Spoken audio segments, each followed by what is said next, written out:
I want to say that I know that this is a challenging time for all Americans. We're enduring a great national trial, and we will prove that we can meet the moment. I want to assure the American people that we're doing everything we can each day to confront and ultimately defeat this horrible, invisible enemy. We're at war. In a true sense, we're at war, and we're fighting an invisible enemy. Think of that. For those of you who are feeling alone, and I'm surprised that he's looking down so much. I want you to know that we're all joined together as one people, eternally linked by our shared national spirit to love our country, the spirit of courage and love and patriotism. No American is alone as long as we are united, and we are united. We're very united. People are saying things now that 3 weeks ago they didn't talk that way. We're very united. No force is equal to the strength of really a unified America, a united America, an America like we have it right now. For those worried and afraid, please know as long as I am your president, you can feel confident that you have a leader who will always fight for you, and I will not stop until we win. This will be a great victory. This is going to be a victory. And it's going to be a victory that, in my opinion, will happen much sooner than originally expected. It's now attacking, the enemy is attacking 144 countries at this moment. 144, that's unthinkable. It's never been anything like this. And it's vicious. It is vicious. Some people recover well, and some people have a hard time. We all know that. But we will be totally victorious. We will then get our economy up to a level. He'd rather stay now he's going to bullet points. That it was, and in my opinion, beyond, because there will be a pent-up demand. There is a pent-up demand, and a lot of great things will happen. But I'm very proud of our country. I'm very proud. I'm very proud to be your president, and just something that's just, you're very special people. So that's the.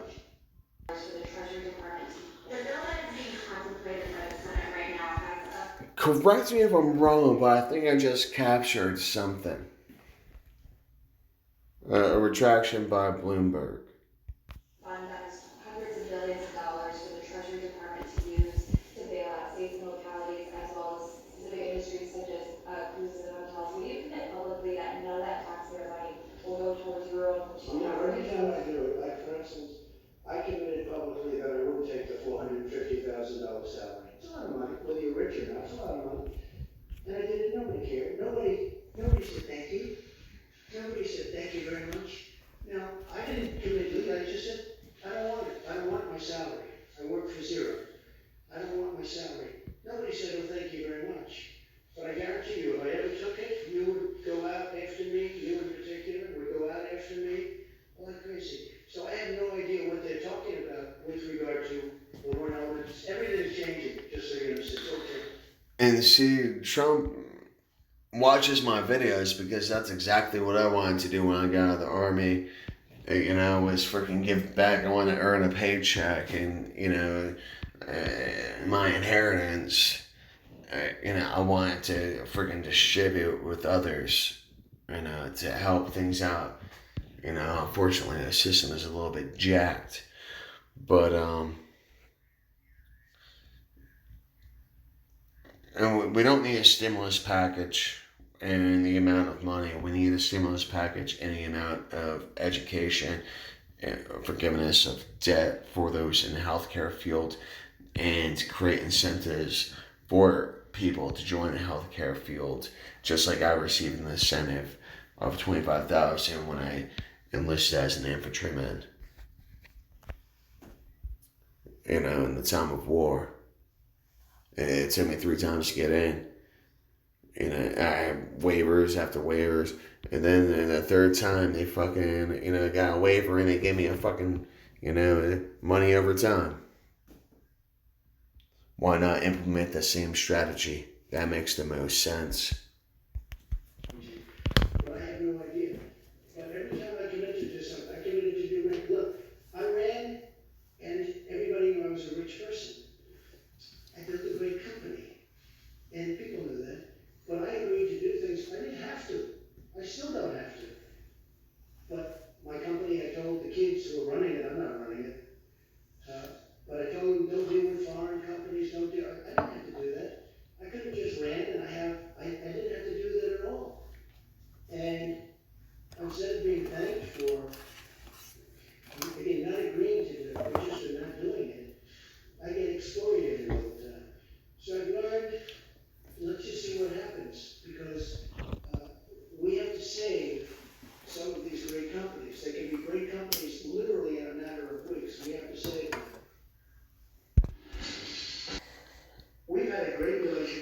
Oops. Why has to on the games going ahead? Sorry about that. But, it seems like people are trying to shift the blame on Trump, or trying to get him this, make false promises, or whatever the case is. I don't know.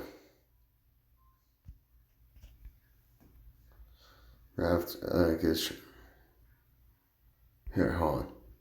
This is a big snap. Is the Fed on board?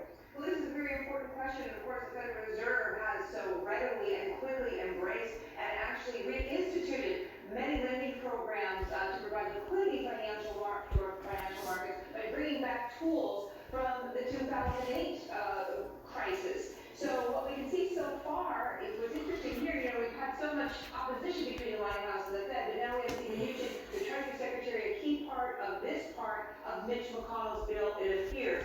The bill draft would give Treasury, I should say, would put up $425 billion, and this would allow the Fed to provide, he says, up to $4 trillion in liquidity through various kinds of lending programs. Mike Feroli over at J.P. Morgan, originally the chief economist, says it would allow the Fed to lever up this money. So it would be a very important step. The thing is, the Fed has not been allowed to do this in the past. But Bloomberg News spoke to Mike Crapo. He is the Republican head of the Senate Banking Committee.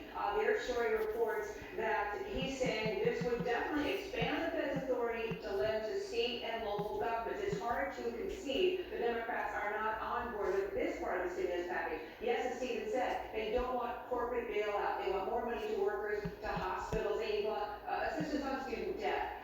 Eric Rosengren, president of Boston Fed, has been talking about this for a long time. If you look at the Bank of England, for example, many other central banks as well, have the authority to do this kind of purchases. It brings to the table, they can buy municipal bonds, but there'll also be a push to change the rules so they can buy corporate bonds as well, something that would help some of these big corporations that are in trouble. But I think as the president's trying to argue, if you want workers to have jobs when this is all said and done, you're going to have the companies that employ them in decent shape as well.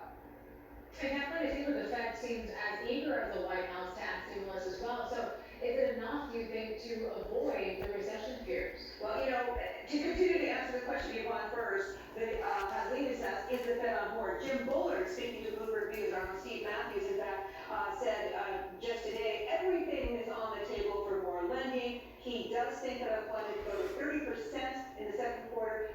GDP, he said, could drop to by 50%. So clearly a big worry on the economy driving Jim Bullard and other Fed officials. In fact, he says that Fed can go much higher in its bond purchases. They did more than $270 billion in repo operations last week. They can buy more bonds, he said. And Neil Kashkari, president of Minneapolis Fed, who is one of the people that Nick Paulson hired to put TARP through during the financial crisis, as you may recall, he was on 60 Minutes today. Here's what he said about the Fed. What the Kashkari.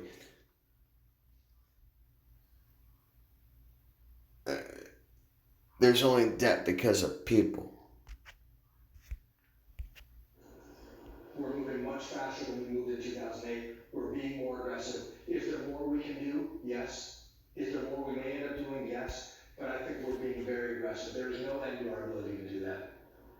The Fed has infinite.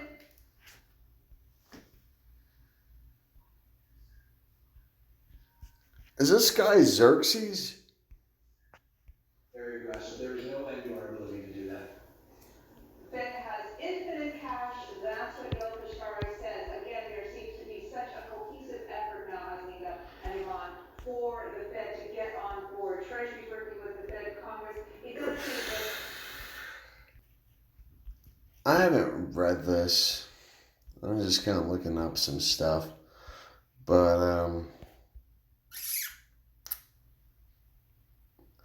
I started thinking, what was it, Zimbabwe, the $2 trillion note and stuff? Yeah, there's infinite cash, but does the cash mean anything? And the short answer is no. For the operational army guys, monetary policy, and wants to print money, it lowers the target for the Fed funds rate. Fed funds are what banks are required to hold in reserve each night. That's why our checks are held. If needed, a bank will borrow Fed funds from another bank to meet the requirement. The interest rate it pays is called Fed funds rate.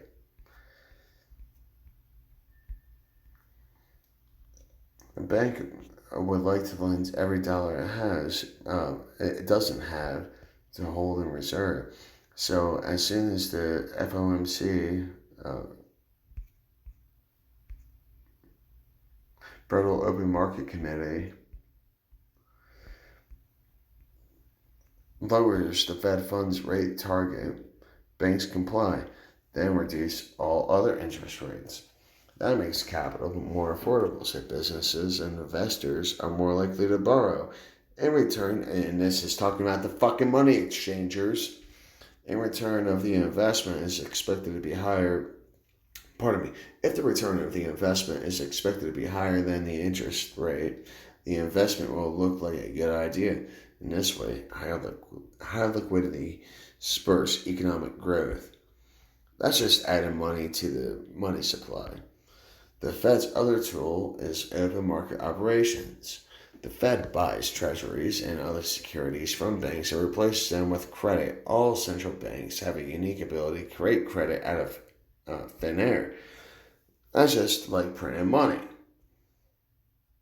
Between 2008 and October 2014, the Fed launched quantitative easing. That was a massive expansion of open market expansions. The nation's central bank added $4 trillion to the money supply. It did this by buying treasuries from its member banks. It paid them by adding the same amount to their credit on their books.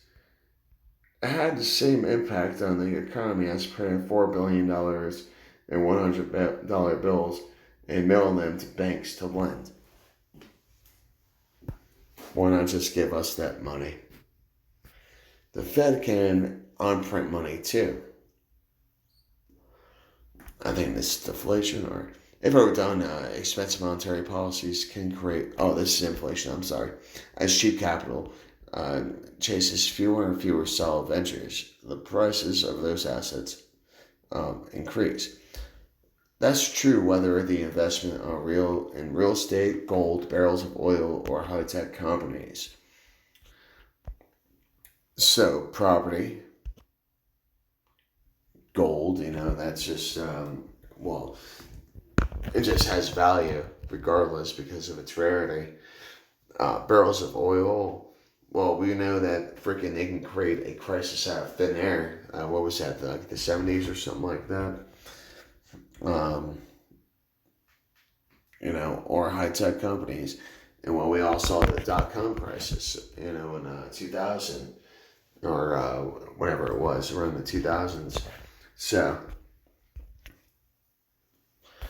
and we know that we trade in oil and whatnot because that's what freaking, that OPEC, the petrodollar.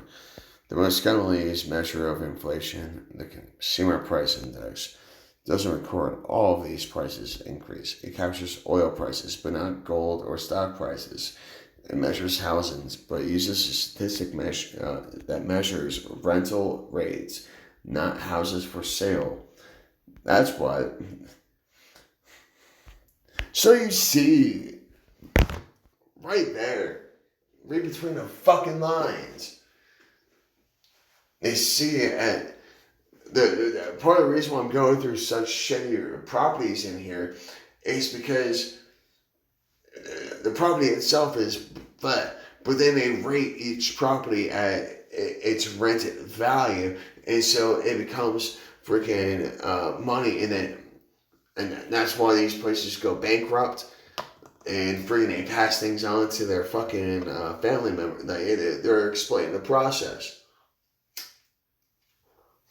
Like, that's how things go. It captures, so, at the same time with regular houses, houses that people own are leasing, like they're basically renting them, And while they're trying to calculate the freaking interest and everything, like they're doing everything at the high margin instead of the low margin. And fuck. That's why the Fed's actions can easily create asset bubbles as well as inflation. I didn't even get to that point.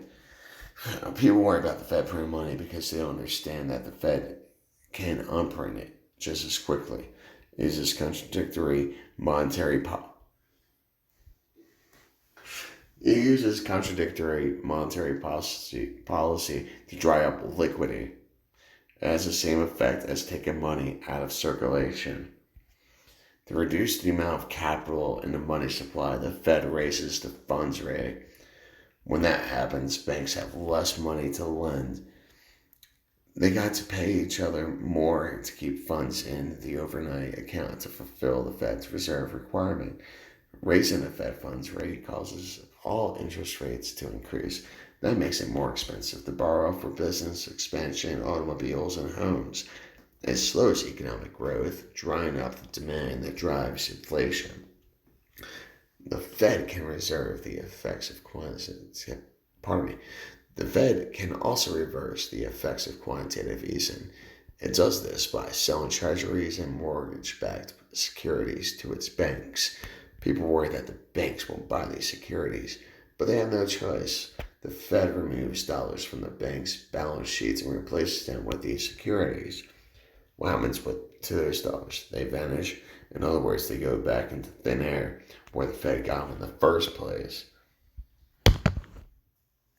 So, I'm not going to go through this entire lesson with all y'all, but that's the thing. Like, that's why I keep on saying, you gotta vote with your dollars. Money's representation of our time and labor, because that's what we get paid in. And the only way that any money is going to stay strong in any economy is that people believe in the money, because it's faith-based currency. And we have to go with the current of the sea, if you catch my drift. And the best way to kind of maintain what we have and maintain control is by believing in our time and labor. And the best thing that the government can do right now is reinforce time and labor. Through that comes education stimulus packages, increasing those fields in demand with bonuses, with incentives. Basically like an infantryman, I was given a enlistment bonus and everything like that. And so why not do that for people who are going into high demand fields? Do student loan forgiveness. Like, you see what I'm saying? Like, there's money. If this money is just created out of thin air, then why don't we freaking do something with it and invest in the overall workforce to keep us competitive as a workforce for this nation? That's the only thing that makes sense. If we're going through these times, they freaking open up the doors to the colleges so we can freaking have these, fulfill these high skill jobs, that are in demand. There's nothing wrong with that. That's completely rational. And the healthcare field, for Pete's sake, freaking those that were actually working should be getting hazard pay. They seriously should. And typically those in the medical field are a lot more responsible than those of us that go to those facilities. And so freaking having money go into their accounts is actually going to be more beneficial to the overall economy. Just look at military bases. Look at the towns around them. The military supports them. The military supports the local economy. You see, like, that's how things work. So anyways, take care, be safe, be kind, stay strong, and do your freaking homework.